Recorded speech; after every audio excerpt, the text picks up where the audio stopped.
Vamos a comenzar esta última lección sobre cálculo en redes bayesianas. El contenido será el siguiente. En primer lugar veremos el problema básico, cálculo de la probabilidad condicional. A continuación el algoritmo de borrado.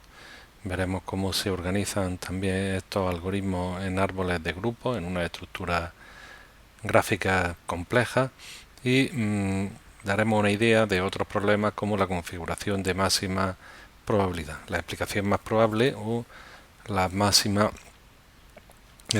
configuración de máxima probabilidad a posteriori. El problema de la probabilidad condicional es el siguiente. Imaginemos que tenemos una red bayesiana con su estructura gráfica y sus distribuciones de probabilidad condicionada. En esa red tenemos observadas algunas variables, por ejemplo, tenemos un caso en el cual una persona ha viajado recientemente a Asia y presenta asma. Y estamos interesados en otras variables, como puede ser el cáncer de pulmón. Queremos saber cuál es la probabilidad de que esta persona tenga cáncer de pulmón condicionado a que esta persona ha visitado Asia y que ha sufrido asma. Es decir, tenemos una red que representa el modelo, tenemos observaciones y podemos preguntar por una o por varias variables. En una red bayesiana se pueden tener observaciones sobre cualquier variable ya en cualquier posición de la red y se puede preguntar sobre cualquier variable en cualquier posición de la red. Recordemos el teorema de la descomposición que decía que una distribución de probabilidad conjunta de todas las variables en la red se puede obtener como producto de una distribución de probabilidad condicionada de cada variable dado sus padres. Entonces, para especificar una distribución de probabilidad conjunta no hay que dar un valor numérico para cada combinación de valores de las variables, sino dar una lista de distribuciones de probabilidad condicionada. Así, en este caso, nosotros tenemos que la distribución de probabilidad conjunta asociada a esta red es producto de estas distribuciones de probabilidad condicionada y son las que hay que especificar para especificar la distribución de probabilidad conjunta. A la hora de explicar cómo se calcula en redes bayesianas es conveniente introducir el concepto de potencial. Cada probabilidad condicional o distribución de probabilidad conjunta es un caso particular de un concepto más abstracto que es el concepto de potencial. Un potencial consta de los siguientes elementos: un conjunto de variables y una aplicación de el conjunto en el que estas variables toman valores de u sub i en el conjunto de los números reales. Por ejemplo, una distribución de probabilidad condicionada de f dado b y c es un potencial sobre las variables b, f, b y c y asigna a cada combinación de valores de estas variables un valor numérico. En un potencial nos quedamos solo en la parte numérica y nos olvidamos del significado. Nos olvidamos que esta aplicación es una distribución de probabilidad condicionada, sino que simplemente vemos potenciales, que son, dado un conjunto de variables, una aplicación de el conjunto de los casos posibles de esas variables, de las combinaciones posibles de valores de estas variables en los números reales. Y consideramos que hay dos operaciones básicas en el conjunto de todos los potenciales, que es la combinación, que es la multiplicación, y la marginalización, mediante la cual es parecida a completamente análoga a la marginalización que vimos en distribuciones de probabilidad conjunta, solo que ahora nos olvidamos de que es una distribución de probabilidad conjunta. Es un proceso por el cual, si tenemos un potencial definido sobre tres variables, por ejemplo, f, b y c, marginalizamos sobre un subconjunto de ellas, por ejemplo fb, borrando la variable c, y esa marginalización se obtiene pues sumando en los valores de la variable que se borra, tal y como explicamos que se hacía la marginalización de distribuciones de probabilidad conjunta. Para ver el cálculo, cómo se realiza el cálculo en redes bayesianas, vamos a plantear primero cómo se realiza el cálculo cuando no tenemos observaciones. Es decir, nosotros tenemos un conjunto de variables x y las dividimos en en dos partes. Uno, una variable z, de la cual nosotros estamos interesados en calcular la marginal, y una variable y, de las cuales las cuales van a ser borradas, es decir, vamos a calcular la marginal sobre z. De acuerdo con la definición de distribución marginal, esto es la suma en i, en los valores de las variables que se borran, de la probabilidad conjunta de i z. Para hacer esto, nosotros podríamos calcular la distribución de probabilidad conjunta haciendo esta multiplicación, y después, si estamos, por ejemplo, interesados en la variable h, pues sumar este producto en las variables a, b, c, d, e, f, g e i. Sin embargo, esto sería ineficiente. Veamos cómo se puede hacer de forma más eficiente. Nosotros queremos calcular la probabilidad de h, que es el borrado de las variables a, b, c, d, e, f, g e i. Y ese borrado hay que hacerlo en la distribución de probabilidad conjunta. Nosotros sabemos que la distribución de probabilidad conjunta es el producto de todas estas distribuciones. Bien, esto es lo que queremos nosotros calcular. La suma en las variables en las que no estamos interesados de la distribución de probabilidad conjunta, que se puede expresar como este producto. Ahora bien, por la propiedad asociativa y conmutativa de la suma en todos estos valores se puede hacer haciendo primero la suma en A de estos valores y después la suma de B, C, D en el resto de las variables. Bien, una vez que tenemos esta suma en A, aquí hay muchos factores que no dependen de A y pueden salir fuera de la suma. Eso es lo que hacemos aquí, y nos queda la sumatoria en A solo de los factores que dependen de A. Bien, una vez que tenemos esta expresión de aquí, este cálculo lo podemos hacer. Y multiplicamos, combinamos este potencial que depende de A por este potencial que depende de A, y el resultado lo sumamos en A, obteniendo un potencial que depende de E. Bien, si nos fijamos, hemos transformado el problema original de combinar una serie de potenciales que dependen de un conjunto de variables y después sumar en 7 de ellas, en otro problema que es un poco más sencillo, porque tenemos que combinar una serie de potenciales, en este caso uno menos, y sumar también una serie de variables, pero una menos que antes. Tenemos un problema similar, pero ahora en este problema aparece una variable menos, y para realizar esa eliminación de esa variable A, solo hemos tenido que coger todos los potenciales que contienen A, combinarlos y borrar la variable A sumando los distintos valores de A. Bueno, pues esta es la idea básica del algoritmo de borrado para hacer un cálculo eficiente de este valor. Se coge una variable, se hace este cálculo y se sustituye los potenciales P de A y P de E condicionado a por R de E. Y a continuación realizamos el mismo proceso para otra variable. Así hasta que no nos quede nada más que una variable. Así, de esta manera tenemos el conocido como algoritmo de borrado. T es un conjunto de potenciales, o inicialmente las probabilidades condicionadas que definen la red. X es el conjunto de todas las variables iniciales. H es la variable objetivo, la variable para la cual queremos calcular la marginal. E Y son las variables iniciales excepto H, todas las variables que debemos de borrar. Entonces, el algoritmo es para cada variable z perteneciente ahí, para cada variable que tenemos que borrar, cogemos todos los potenciales t de z en la lista t que contiene la variable z en su conjunto de definición.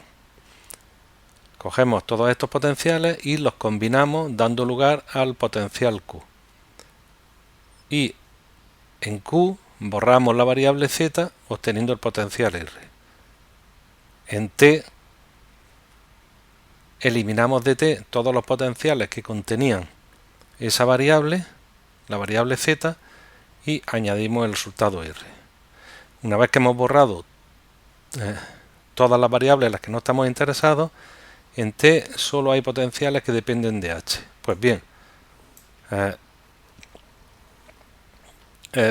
P de H va a ser la combinación de todos los potenciales que nos queden en T. Aquí lo que hemos hecho es hacer un paso del algoritmo de borrado. A es una variable a la que no estamos interesados, hemos cogido todos los potenciales que contienen A, los hemos combinado y hemos borrado la variable A sumando en A. El algoritmo de borrado en este caso constaría de los siguientes elementos. Tenemos T, la lista de todos los potenciales, que no combinamos porque la combinación daría lugar a un potencial demasiado grande. Elegimos una variable cualquiera, A. Entonces cogemos todos los potenciales de T que contengan A. Los combinamos y sumamos en A, obteniendo un potencial, el producto de A y este potencial dependerá de A y de E. Y al sumar en A obtenemos un potencial que solo depende de E. Pues cogemos estos dos potenciales que hemos combinado, que son este y este, los eliminamos de T y añadimos RD. Bueno, y ahora repetimos el mismo proceso para T. Este es el T que tenemos ahora, me elegimos una variable I y cogemos todos los potenciales que contienen I, que en este caso solo hay uno. Pues combinamos todos estos potenciales, en este caso no hay nada que hacer porque solo hay uno, y sumamos en I. Como este es un potencial que depende de 4 variables, la suma al eliminar I depende solo de 3 variables. Eliminamos este potencial y añadimos este. Elegimos otra variable, B, todos los potenciales que contienen B. El producto, los combinamos, el producto va a depender de B, de C, de F, de E y de H, todas las variables que aquí aparecen. Borramos B y ya al borrar B el resultado no depende de B y tenemos un potencial que depende de las variables C, E, F y H. Eliminamos estas 3 potenciales de T e introducimos este resultado Q. Elegimos una variable D, todos los potenciales que contienen D los sumamos, los multiplicamos, sumamos en D y obtenemos este potencial de aquí. Eliminamos estos 3 potenciales y añadimos T. Elegimos otra variable F, todos los potenciales que contienen F, que son Q y T, los multiplicamos, los combinamos, sumamos en F, en los valores de F, y obtenemos un potencial que depende en este caso de 4 variables, que son todas las que aparecen aquí excepto F. Y ya tenemos T, que es este conjunto. Cogemos la variable E, combinamos todos los potenciales que contienen E, sumamos en E y obtenemos este potencial y ya T queda reducido a estos dos potenciales. Elegimos la variable G, cogemos este potencial, sumamos en G, el único potencial que contiene G, y obtenemos uno que depende de C y H. Elegimos C, multiplicamos todos los potenciales que contienen C, sumamos en C y tenemos un potencial que depende de H. Como después de cada borrado se verifica que la probabilidad de H es la combinación de todos los potenciales de T borrando todas las variables que sean distintos de H, como ya T solo contiene H, pues en este caso P de H es la combinación de todos los potenciales que contienen H, que en este caso sería solo este potencial. Vemos que podemos calcular la probabilidad marginal deseada sin tener que calcular la probabilidad conjunta. El número máximo de variables en un potencial es 5. Y hay que tener en cuenta que ese es el principal factor de la complejidad de los algoritmos. Si hubiésemos hecho esta multiplicación, el número de variables en un potencial hubiese sido 5, 6, 7, 8 y 9.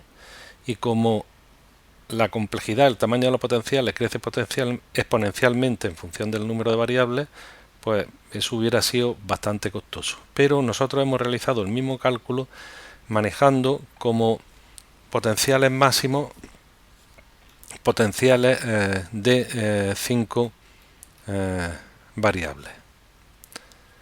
Las variables se pueden elegir en cualquier orden, el resultado siempre es correcto. Sin embargo, distintos órdenes dan lugar a distintos números de operaciones. Es posible que con un orden el número de operaciones sea alto y con otro orden de elegir las variables el número de operaciones sea bajo. Una buena heurística es siempre elegir las variables más fáciles de borrar en cada momento, una heurística voraz que suele dar buenos resultados en la práctica.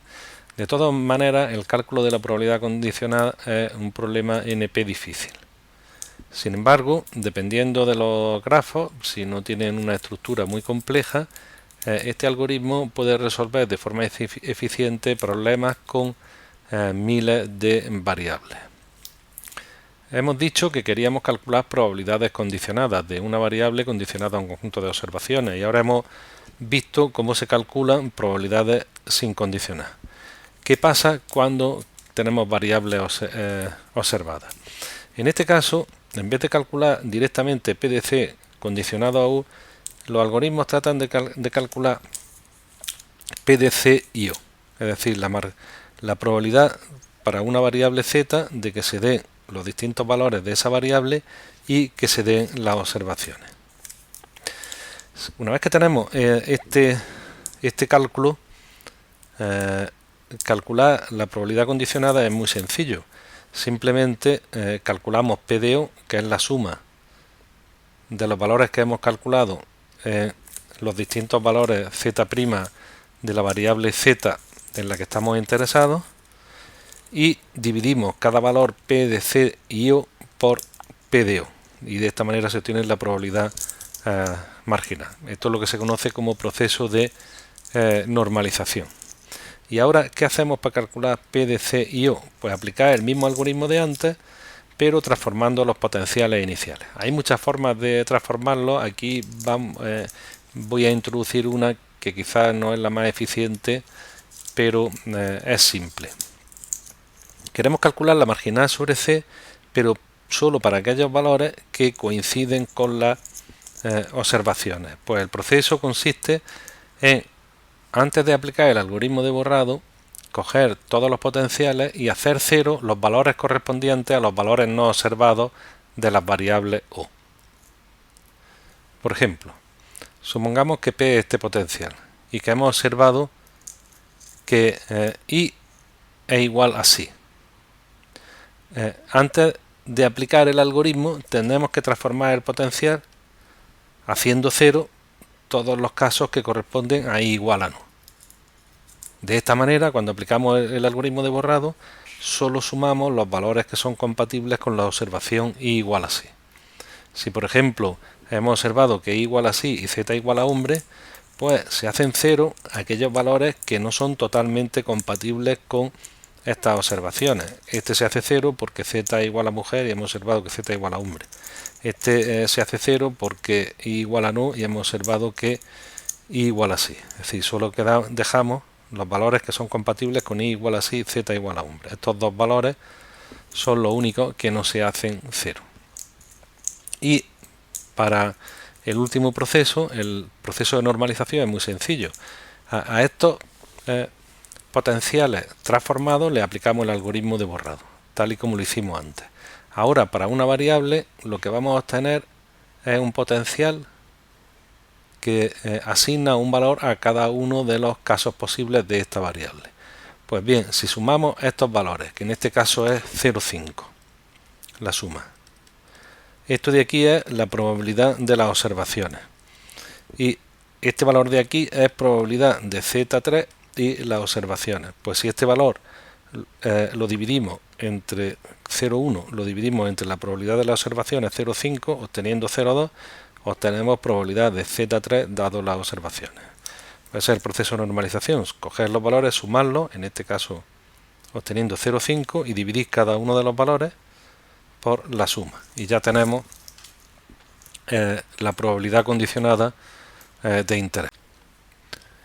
El algoritmo de borrado es muy bueno si solo queremos calcular la probabilidad condicionada en una variable de interés. Sin embargo, si queremos calcular las probabilidades condicionadas en más de una variable, se pueden organizar los cálculos de una manera que, con el equivalente al doble esfuerzo del cálculo para una variable se pueda calcular la probabilidad condicionada para todas las variables del problema. Para ello, la inferencia no se realiza sobre la red original, sino sobre una estructura gráfica de orden superior en la que la idea es agrupar de forma adecuada las variables de la red y estructurarlas en forma de árboles. Eso es lo que se conoce como árboles de clique o grupo, o la palabra en inglés join tree. Si tenemos la red Asia, por ejemplo, con esta lista de potenciales asociados, esto sería los potenciales representando cada una de las probabilidades condicionadas necesarias para especificar una distribución de probabilidad conjunta de la red, pues un árbol de grupo podría tener esta forma. En principio, en ese árbol de grupo tiene forma de árbol, y en cada nodo del árbol hay un grupo de variables. Para que sea un grupo válido para el cálculo de probabilidades, tienen que verificarse dos propiedades. Una de ellas es la propiedad de intersección consecutiva. Esa nos dice que si dos nodos de este árbol del grupo son tales que sus variables tienen intersección no vacía, entonces esa intersección no vacía debe estar contenida en todos los nodos que hay en el camino que une esos dos nodos del árbol de grupo. Por ejemplo, en este árbol de grupo aquí tenemos que este nodo y este tienen intersección no vacía. A ambos pertenece la variable e. Pues entonces esta intersección, este variable e, debe de estar en todo nodo que esté en el camino entre estos dos nodos. Es decir, aquí tiene que estar la variable e. Análogamente, por ejemplo, entre estos dos nodos, la intersección está compuesta por A y L. Aquí está A y L, y aquí está A y L. Por lo tanto, A y L deben de estar en este nodo que está en el camino que une estos dos. Efectivamente, aquí están A y L. Esta es la que se conoce como propiedad de la intersección consecutiva. Y hay otra propiedad, y es que cada uno de los potenciales originales deben caber en algún nodo del árbol. Por ejemplo, aquí tenemos un potencial que depende de la variable EBD, pues este potencial debe de caber en uno de los nodos de este árbol de grupo. ¿Qué significa que un potencial quepa en un nodo del árbol de grupo? Pues que su conjunto de variables esté incluido en el conjunto de variables de uno de los nodos. En este caso, ese potencial cabe aquí, que contiene esas tres variables EBD. Y así para el resto de los potenciales. Por ejemplo, este EX cabe aquí y solo aquí. El SB cabe en este de aquí. Hay un nodo que contiene las dos variables S y B. Este es un árbol de grupos válido para el cálculo en esta red. Una vez que tenemos un árbol de grupos válido para cálculo en una red bayesiana, se procede a asignar los potenciales a grupos. Hemos dicho que cada potencial debe de caber en un grupo. Pues cada potencial se asigna a uno de los grupos en los que quepa. Es posible que un potencial, por ejemplo este, quepa en varios grupos, en este y en este. Se pueden asignar de forma arbitraria a uno de ellos. Una vez que se han asignado cada potencial a un grupo, se combinan todos los potenciales de un grupo formando un solo potencial. Sí, aquí combinaríamos F1, F2, F4 y F5 en un solo potencial aquí. Aquí F8 formaría el potencial asociado aquí, F7 aquí, y el potencial asociado a este grupo sería F6 combinado con F3. F3. En este grupo, que no hay ningún potencial asignado, se supone que el potencial asignado, el producto de todos los potenciales asignados, es el potencial identidad, el que vale 1 para todas las combinaciones de valores de estas variables de aquí. Una vez asignado un potencial a cada grupo, se procede a una fase de envío de mensajes. Se supone que en el árbol de grupos, entre cada enlace que une dos nodos, hay dos potenciales que son dos mensajes que se envían estos dos nodos. Hay un potencial en una dirección y otro potencial en otra dirección. Ese potencial está definido para las variables intersección de las variables de los dos potenciales. Este potencial depende a E, L, B, este nodo. Este depende de E, D, B. Pues la intersección de los grupos de variables es EB. Pues los dos mensajes dependen de EB. ¿Y cómo se calcula cada uno de los mensajes? Pues el procedimiento es muy sencillo. Para calcular el mensaje que este nodo manda a este, hay que combinar todos los mensajes que entran al nodo por enlaces distintos del enlace en el cual estamos calculando los mensajes. Si este tiene estos otros dos enlaces, pues aquí si hay dos mensajes, se calculan M3 y M4, se combinan con el potencial asignado al nodo y se marginalizan sobre las variables de intersección de los dos nodos, en este caso sobre la variable EB. Análogamente, el mensaje que este nodo manda a este sería la combinación de todos los mensajes que entran o que son recibidos por este nodo por enlaces distintos al que estamos considerando para calcular el mensaje saliente, se combina, que en este caso son M5 y M6, se combinan con el potencial asignado al nodo G y se marginaliza sobre la intersección. Está claro que un nodo no puede calcular un mensaje saliente hacia otro nodo con el cual está conectado hasta que todos los mensajes entrantes por enlaces distintos al que estamos al enlace en el cual estamos calculando los mensajes ya han sido calculados. Para hacer eso se pueden organizar los cálculos en dos fases. Una primera se llama fase ascendente, en el cual empezando por la hoja hasta la raíz se van mandando los mensajes hacia arriba. Este nodo al principio puede mandar este mensaje, ya que los mensajes entrantes por los enlaces distintos de este ya están calculados, no hay ningún enlace distinto de este. Este puede mandar este mensaje y este puede mandar este mensaje. Una vez que se han mandado estos tres, ahora podemos mandar este mensaje de aquí, porque todos los mensajes entrantes por los enlaces distintos de este ya están calculados. Esto no se conoce como fase ascendente. En una fase ascendente es parecido a un algoritmo de borrado. Por ejemplo, el mensaje que manda este nodo desde aquí hasta aquí, hay que tener en cuenta que aquí están todos los potenciales que contienen la variable D, que es la variable que ha desaparecido.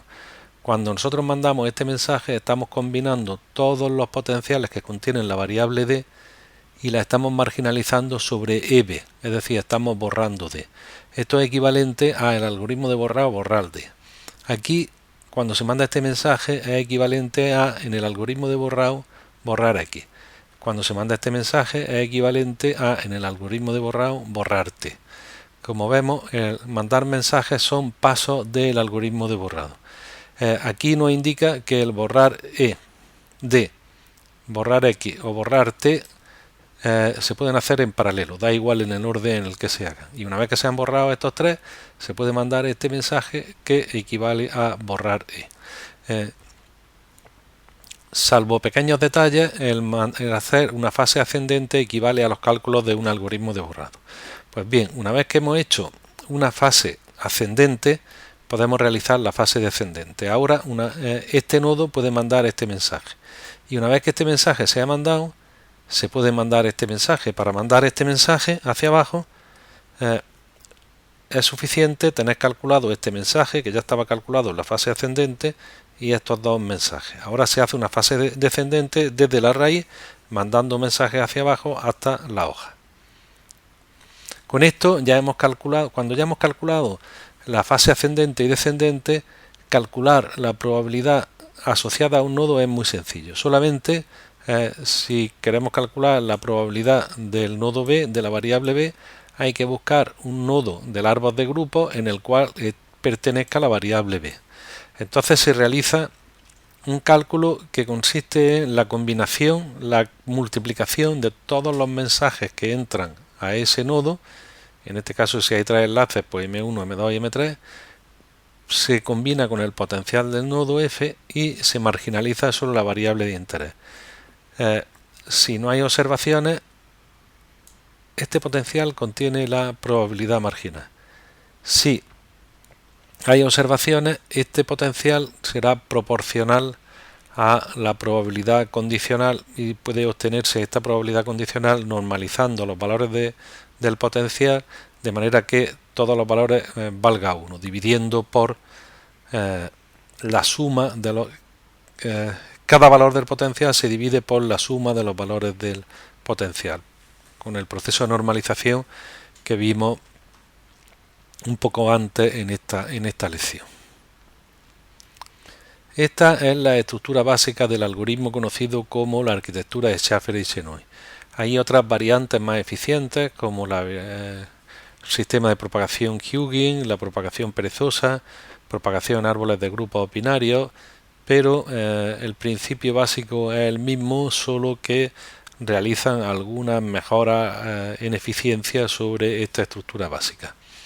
Lo importante es que se consigue calcular la probabilidad condicionada para todas las variables con el esfuerzo equivalente a 2 algoritmos de borrado. Esta estructura es importante y es la base para otros diseños como la paralelización de los algoritmos. Por ejemplo, nos indicaba en una fase ascendente, pues hay varios mensajes que se pueden calcular al mismo tiempo. No hay ninguna restricciones de orden a la hora de calcular estos mensajes. Lo que sí es importante es que hay que calcularlo después de calcular estos 3 mensajes ascendentes. Y lo mismo para los mensajes ascendentes. Hay que calcularlo primero y después estos 3 descendentes se pueden calcular en paralelo. El principal escollo que tienen estos algoritmos es el tamaño de los grupos, ya que el algoritmo es exponencial en el tamaño de los grupos. Hay problemas en los cuales, para que se cumplan estas dos propiedades que habíamos indicado anteriormente, la intersección consecutiva y que todos los potenciales de la red quepan en uno de los nodos del árbol de grupos, es necesario que los grupos sean demasiado grandes y la complejidad crece exponencialmente en función del tamaño de los grupos del árbol de grupos. De todas formas, es importante recordar que este es un problema almohadilla P completo. Hay casos en que el cálculo exacto implica algoritmos exponenciales. Este problema que acabamos de ver, el cálculo de la probabilidad condicionada, lo podemos considerar que es el problema fundamental asociado a una red bayesiana. Pero hay otros problemas también que son importantes y que se pueden realizar en una red bayesiana. Uno de ellos es el valor de la información. Por ejemplo, si queremos obtener información sobre una variable, podemos preguntar qué variables deberíamos de observar para reducir su incertidumbre. Otro de ellos es el de la sensibilidad, es decir, cómo variaría el resultado final de probabilidad condicionada cuando alguno de los datos, alguno de los parámetros del problema original cambia. Y finalmente, el otro problema alternativo al de la probabilidad condicional, que quizás sea más interesante, es el cálculo de la configuración de máxima probabilidad o problema MAP, que es quizás la variante más importante del problema básico. La configuración de máxima probabilidad se define de la siguiente manera. Tenemos un conjunto de variables X y un conjunto de variables observadas. Y el objetivo ahora es calcular una configuración, es decir, un valor para cada variable no observada, y igual a i estrella, donde i es el conjunto de variables no observadas, tal que la probabilidad de esta configuración, dadas las observaciones, es máximo entre todas las probabilidades condicionadas de los distintos valores de las variables no observadas dadas las observaciones. Es decir, queremos calcular i estrella, que es igual al argumento de máxima probabilidad de i condicionado a u. Parece que es el mismo problema, pero es un problema distinto. Por ejemplo, supongamos que tenemos 3 síntomas que hemos observado y 2 enfermedades que pueden producir los síntomas. El cálculo de la probabilidad condicional, estamos interesados en calcular cuál es la probabilidad de que se dé la primera enfermedad dada los síntomas, y de forma independiente cuál es la probabilidad de que se dé la segunda enfermedad dada los síntomas. Ahora, en esto lo que queremos es saber qué combinación de valores de las enfermedades es lo más probable. ¿Qué es lo más probable, dado estas 3 observaciones? Que se dé la primera enfermedad y se dé la segunda, que se dé la primera y no la segunda, que se dé que no se dé la primera o se dé la segunda, o que no se dé ninguna de las dos. Hay que calcular qué combinación de valores de estas variables es la que tiene más probabilidad. El enfoque naif, el enfoque simple, sería hacer un cálculo de probabilidades condicionadas, calcular la probabilidad condicionada de este valor de la enfermedad, de esta variable enfermedad dados los síntomas, calcular la probabilidad condicionada de esta variable enfermedad dados los síntomas y elegir para cada variable el valor de máxima probabilidad condicionada. Esto es lo que se conoce como el enfoque naif. Para cada variable i de las variables no observadas se elige el valor i estrella de máxima probabilidad condicionada. Sin embargo, este enfoque no siempre calcula la configuración de máxima probabilidad. Puede ser una aproximación, pero no siempre calcula la configuración de máxima probabilidad. En principio porque no tiene en cuenta las compatibilidades entre los distintos valores de las distintas enfermedades. Veamos un ejemplo. Es decir, este enfoque, la ventaja es clara, que disponemos de muchos algoritmos exactos y aproximados para abordar la tarea de propagación o cálculo de probabilidad condicionada. La desventaja es que es aproximado. Supongamos una red muy simple con 2 nodos y hay un enlace desde el nodo A al B. Y supongamos que cada uno de los variables tiene 2 valores posibles y que la distribución de probabilidad conjunta viene dada por la siguiente tabla. De A sub 1 y B sub 1 0,3, de A sub 1 y B sub 2 0,3, de A sub 2 y B sub 1 0,36 y de A sub 2 y B sub 2 0,04. Mediante un algoritmo de propagación podemos calcular la distribución marginal para cada una de las variables. Sin observaciones, la configuración de máxima probabilidad está claro que es esta de aquí. Esta es la configuración de valores que tiene máxima probabilidad.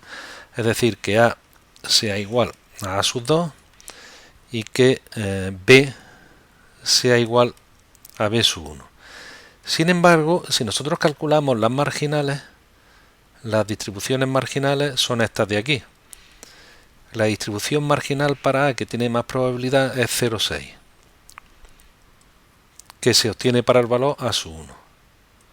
Entonces el valor de máxima probabilidad marginal para A es A sub 1 y para B sub 2 es 0,66, que es B sub 1. Como hemos visto, esta es la configuración de máxima probabilidad, pero si lo hacemos con el enfoque naif, lo que calculamos es esta configuración de aquí, que no es igual a la exacta. Otro ejemplo de este problema es el siguiente. Suponemos que tenemos palabras de 5 caracteres sobre el alfabeto AB y cada uno de los símbolos, cada uno de los caracteres de esta palabra se transmiten por un canal de transmisión. Y entonces nosotros recibimos 5 símbolos a través de ese canal, los 5 símbolos que forman parte de la palabra original. Se supone que el canal de transmisión tiene ruido y que si aquí se emite una A, pues algunas veces se recibe una A, en este caso con probabilidad 0,8 y una B con probabilidad 0,2. Y si se emite una B, pues se recibe una B con probabilidad 0,9, una determinada probabilidad, y una A con probabilidad 0,1. Se supone que esto representaría esta tabla de probabilidad condicionada para el símbolo recibido en función del símbolo correcto original. Se dice aquí también que las palabras emitidas no son completamente aleatorias y el valor de un símbolo determinado depende de los símbolos que lo preceden, pero solo del último de ellos. Es decir, que el símbolo 2 depende del 1, el símbolo 3 depende del 2, el símbolo 4 depende del 3 y el símbolo 5 depende del 4. En este caso, si nosotros tenemos estos símbolos recibidos, no estamos nosotros interesados en saber cuál es la probabilidad de que el símbolo 3 sea una A o una B. Esto habitualmente tiene poco interés para nosotros. Lo que nosotros queremos es cuál es la palabra que hemos emitido. Y eso corresponde al problema que acabamos de ver de la configuración de máxima probabilidad. Y entonces habría que resolver ese problema que acabamos de ver. Hay dos variantes de este problema. Uno que se conoce como aducción total o problema MPE, y el otro que es el que se conoce como aducción parcial o problema MAP. En el de la aducción total, nosotros estamos interesados en la configuración de máxima probabilidad para todas las variables no observadas dada la evidencia. Es decir, que nuestro interés está en las variables I, que son todas las variables no observadas. Ese es precisamente este caso de aquí. Pero hay situaciones en las que nosotros tenemos un conjunto de variables observadas O, el resto de las variables es Y, y nosotros estamos interesados en un subconjunto de las variables Y, es decir, no estamos interesados en todas las variables no observadas, solamente en cuáles son la configuración de máxima probabilidad en un conjunto que nosotros vamos a llamar conjunto de explicación, que es un subconjunto de las variables no observadas. Este problema es calcular E estrella, que es el argumento de máximo valor de probabilidad de E dado el conjunto de variables observadas. Esto es igual al argumento en máxima, el argumento de máximo valor en E de esta probabilidad de aquí. Esta probabilidad de aquí, si R son las variables no observadas, pero tampoco pero que no son variables de interés, es decir, variables que nosotros vamos a llamar variables intermedias, pues la probabilidad de E habría que se obtiene sumando en los distintos valores de R de las variables intermedias la probabilidad de E y R dado O. Entonces, este es el problema que hay que resolver para el problema MAP y este es el problema que hay que resolver para el problema MP. El MP es un caso particular del problema MAP. El problema MAP es más difícil que el problema MP. Aquí tenemos un ejemplo de un caso en el cual necesitaríamos resolver un problema MAP y no un problema MP. Supongamos que tenemos nosotros una imagen que aquí se representa de forma unidimensional con 5 píxeles y representamos solo en forma longitudinal, pero en esencia la dependencia de los píxeles sería bidimensional, es decir, tendríamos píxeles y cada uno depende de los píxeles que le rodean en un plano, pero para simplificar el problema, nosotros lo hemos representado aquí de forma longitudinal y cada píxel depende de los dos que le proceden. Este píxel 4 depende del 3 y del 2 y el 5 depende del 4 y del 3. Supongamos que estos son una imagen original que se transmite por un canal de información que puede tener un ruido. Por ejemplo, estos son los píxeles de los puntos de luminosidad de una galaxia lejana y se transmite a través de la atmósfera y esa atmósfera impone un ruido de tal manera que cada píxel recibido, cada punto de luz depende de alguna manera de varios píxeles que ocupan la misma posición y posiciones cercanas. Y supongamos ahora que estos píxeles recibidos se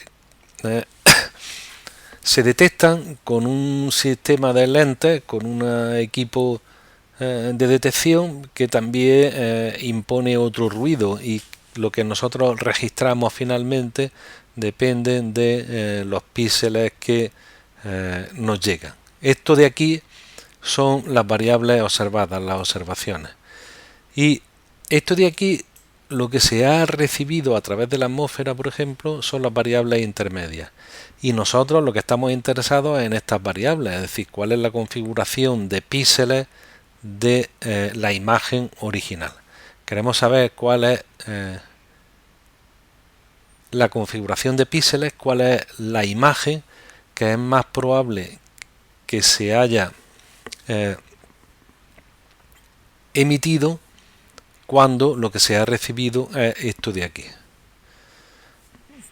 En este caso no estamos interesados en calcular la probabilidad condicionada, porque a nosotros no nos interesa saber cuál es la probabilidad de un píxel. Lo que queremos saber es qué imagen tiene más probabilidad de ser la original.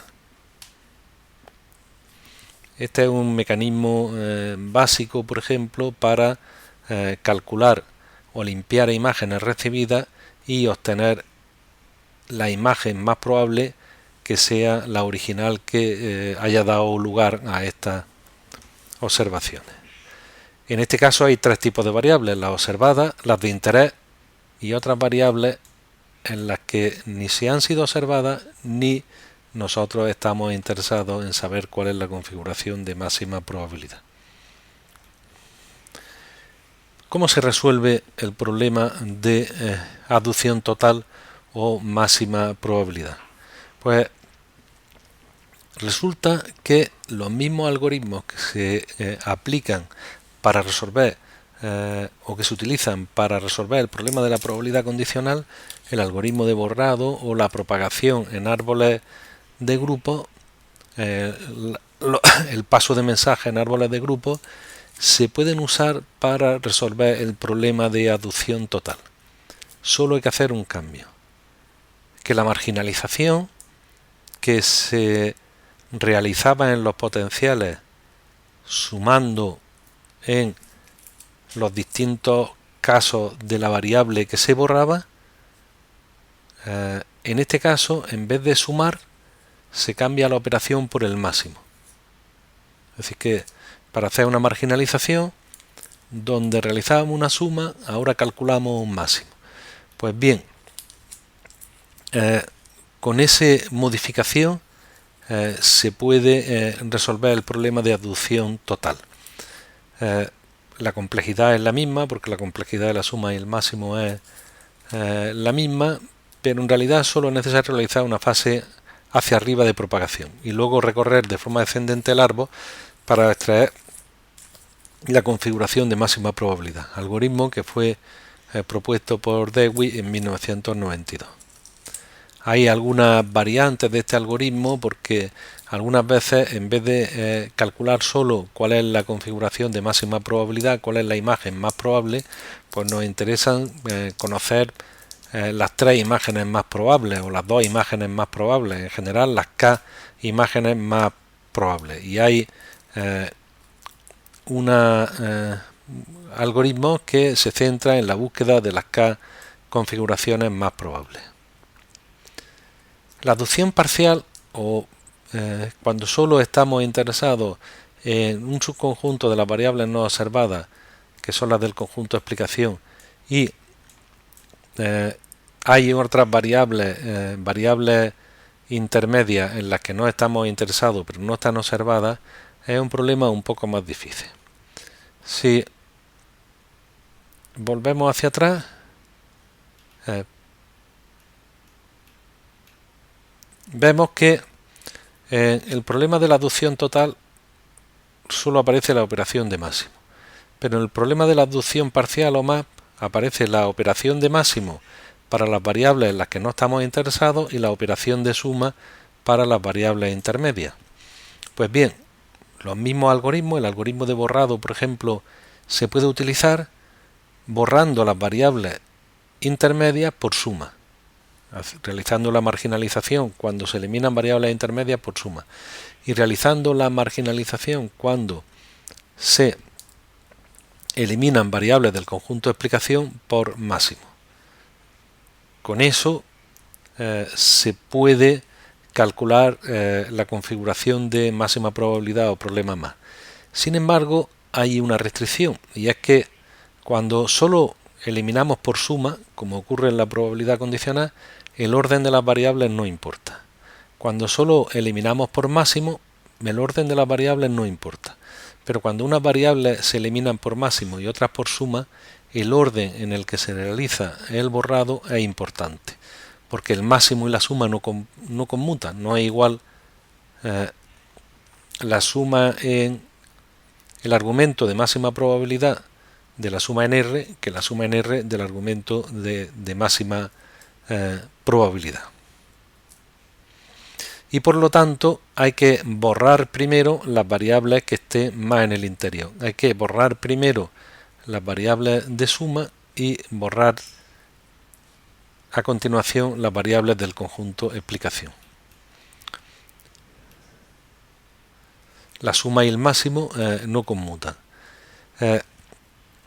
Esto hace que el problema sea realmente más difícil, porque estuvimos hablando, por ejemplo, en el algoritmo de borrado, que todos los órdenes de borrado daban la solución correcta, pero en unos órdenes los cálculos son más eficientes que con otros.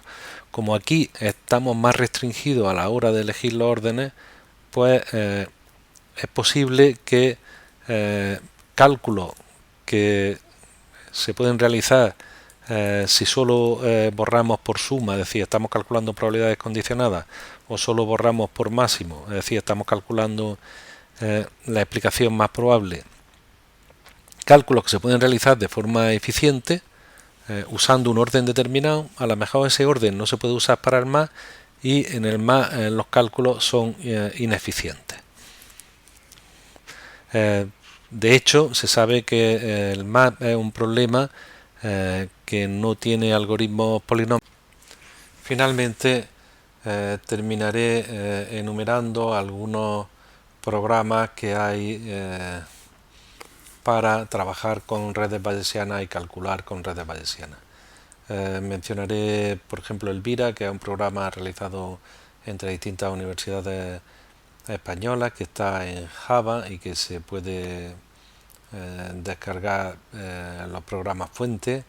Está Jenny Smile, de la Universidad de Pittsburgh, distintas herramientas. Actualmente se usa bastante el paquete BNLearn, que es un paquete en R que permite o que tiene implementado distintos programas para estimar redes bayesianas, o una de las herramientas más usadas, pero que es de pago, es la herramienta Hugging, que es una empresa que se fundó un spin-off de la Universidad de Aalborg en Dinamarca. Con esto terminamos el curso o esta pequeña introducción a los sistemas, al razonamiento probabilístico, no son antes de indicar que esto es solo los conceptos básicos de un campo que ha crecido mucho en los últimos años y que tiene innumerables aplicaciones en inteligencia artificial y en otros campos.